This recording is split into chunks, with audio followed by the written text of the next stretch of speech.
I thought it was awesome when I found out you were hosting it. What's Oh, going on? pornography, you mean? Yeah, Yeah. pornography. So I mean, what's the deal with that? I mean, is there going to be another I season? think what happened was is that they wanted to buy a bunch more episodes, 100 more, Uh huh. and Rick, Corey, and Chumley asked for a really lot of money Uh and huh. said they wouldn't do it without that, and then it got killed. Oh man. But Well, then again, I didn't want to be a game show. So, I love doing stand up. Like this new show. If you come to this new show, it's all about raising kids, having kids, and it's about people who don't have kids never having kids. right. I want to look. We don't need any more kids on the planet. We really don't, right? We have 7 billion people. We've settled the West. Nobody has a farm, and let Monsanto do their job and enjoy your life. Yeah. And I'm still reeling from messing up the name of that show. I guess I'm a little bit nervous right there talking to one of my favorite comedians. Hey, that stuff happens when you're talking to one of your heroes. But a Dude, I follow-up know about. question. I got to meet Bruce Springsteen. A voice in my head. I did a 30-minute bit about That's meeting Bruce right. Yeah, Springsteen. I specifically remember that bit. Now I Dude, don't feel quite I as have never bad. been more douchey or goofbaggy in the world. I said stupid stuff to and the Edge from you too. I was put into a room of people so much more famous, and I don't get nervous, and I was so nervous. It was crazy. And now I'm specifically remembering that bit. You said little by little you started getting a little bit worse and worse and worse, and like Yeah, I can't and then I believe I went said to that. Jackson Brown. Yeah. I went over to Jackson Brown, and I said stupid stuff to Jackson Brown too. Like all my heroes were in one room, and I Uh-huh. made them all hate me. Oh man. Well, what do you think about another random question? It's not every day I get to talk to you, so I'm going to ask. What do Go you think ahead. about heckling and also the Comedy Central roasts? Uh, Comedy Central roasts are cool. You have to really be harsh to write them, and I could do it. I turned down one years ago, and I haven't Oh. been asked since. Uh-huh. I would probably like to do it now because Yeah. some of the guys, it looks like it's a blast. They're fun. The Comedy Central roasts are fun. When it comes to heckling, I'm always shocked when someone will come to an audience who's a roofer or they work at a car dealership, and they're going into a show where a professional who's worked for 20 years at least is on stage, and they're going to say something and think they're going to be funnier. It's always amazing to me. Hmm. I've done this since I was 19, and I said this in one of my bits. I said, look, I have 30 things in my head that I could just say off the top of my head that you're going to make me look like a genius and make you look stupid. Hmm. Then if you say something else, I'm going to just say something else that's going to make you look stupid. And then the third time I'm going to rip you apart. And then I'm going to ask the guys to pick you up and toss you out while we sing "We Are the World." That's how it's going to go. So just come to the show and enjoy it. If you want to heckle, fine. It's Right. not a challenge, but I've done this for so long. I wouldn't have done it. I wouldn't be where I'm at. I wouldn't have 7 specials if I couldn't handle a heckler. But it's always interesting to watch. We had a guy in Orlando. I was in Orlando, and this guy's doing just stupid stuff. He's really getting. I don't know. First of all, it was Saturday night, and he wore his wife beater. He wore his good Saturday night going out special wife beater, Hmm. and he's with a bunch of people, and he starts heckling, and I start tearing him up, and I tear him up. He's one of those guys that didn't expect to get torn up. He expected it to just be kind of a bully. Yeah. So I just trash him, and the audience is howling, and so then they finally shut up.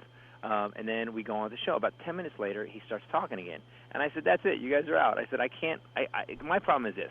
I don't like everyone else around that idiot who paid money to miss the show. I have to stop my show to actually deal with this guy. Sure. Some people love watching it, though. It's like watching a car wreck. People love to watch it. Oh yeah, I'm one of those people. Yeah, okay. So what happens is that this guy starts heckling again. I start ripping on him, and they start walking out, and we start singing "We Are the World." The whole audience. I get the whole audience singing "We Are the World."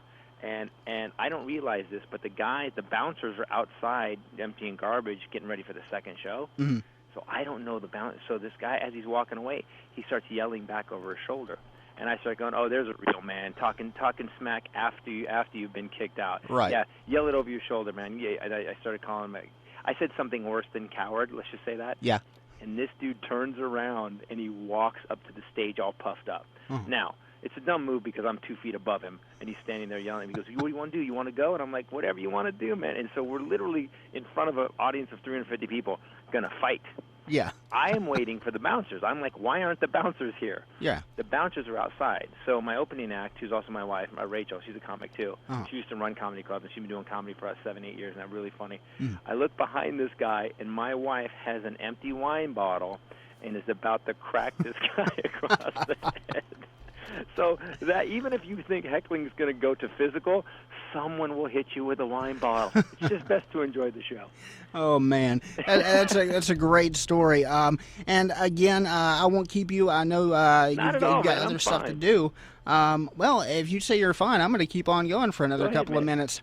You mentioned earlier that you bring audiences into a dark room, a dark material sometimes. What is that like writing it? I mean, what type of frame of mind? I never try to write it. I think there's some comics that try to write it. It's all fake. And it doesn't work out. They can. I always tell stories about my real life. There's a story in this one about my divorce that is pretty dark. Dark to me, there's two things. There's dirty material, there's edgy material, and there's dark material. Edgy and dark are pretty close. Dirty, comics that are dirty, there's so many comics now that think they're edgy because they're so dirty. And when I watch them, I always go, comics will say, hey, Titus, we watch my show, tell me what you think, and then they'll be real dirty, talk about sex for like 20 minutes. Yeah. And they'll go, what do you think? And I go, I think Red Fox did it better in 1961 is what I think. Right. Why aren't you talking about you? And so I believe an audience would go anywhere. When I wrote Norman Rockwell's Bleeding, which is about my mom's suicide, and my mom shot and killed her last husband. My dad's was a raging alcoholic. And when I wrote that show, I had some clubs that were like, "Hey, man, we want you to go back to your old show." Well, the problem is I'd been given the key, so I couldn't go back. So there's some clubs I didn't work for a little while because they didn't think it was going to work. Yet it got me a TV show.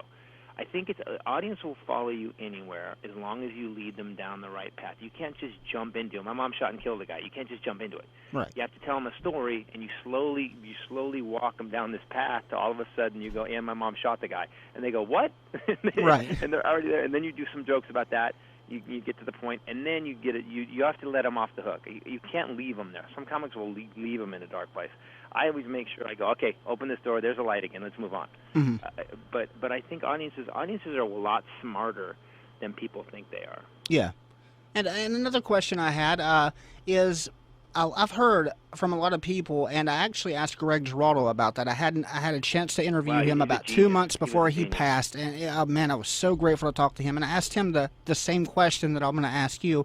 A lot of comedians apparently hate doing radio interviews, and so why do you think that is? Is that the case with you? It is. I'm not going to say it's necessary. It's not a necessary evil. Here's what I learned a long time ago. And thank you for having me on, because I learned so many comics get this thing like they're doing you a favor, but you're promoting my show. You're getting people to come see me. You're getting people to come to the show. Yeah. And so I always looked at it as you're helping me and doing me a favor. So it's necessary. You got to do it. You got to do it. And I can start pounding out jokes too. And by the way, this show is all about kids. I want you guys to know this show is about having kids. And if you're single or you're with somebody who wants kids, bring her to the show, and she'll never want to have kids. and I don't want to get you wrong. I love my kids, but I love my kids because I hate jail, and that's really the only reason. Right. And, well, I'm glad you were able to answer that, and I'm so thankful to be able to have you on the program. You've addressed so much stuff, and I enjoyed riffing with you here.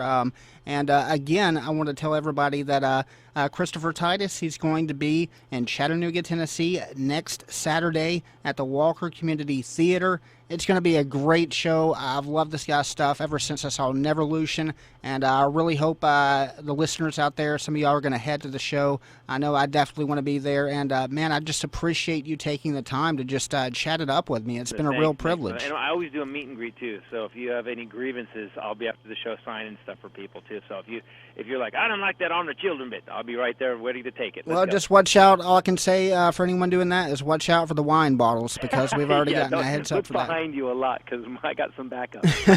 All right, man. Once again, Christopher Titus, and thank you for being on the show, man. Thanks, brother. I appreciate it.